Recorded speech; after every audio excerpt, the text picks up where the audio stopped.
কাম করো আর বডিও পাশে রাখো, রাখি কাম করো তুমি।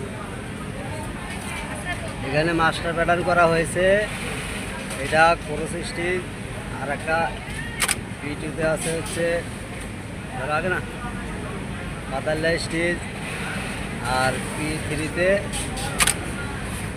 2 হলের আড়াই স্টিচ। এখন আমরা কাজ করতেছি ক্রস স্টিচ, মাস্টার প্যাটার্ন করা হয়েছে।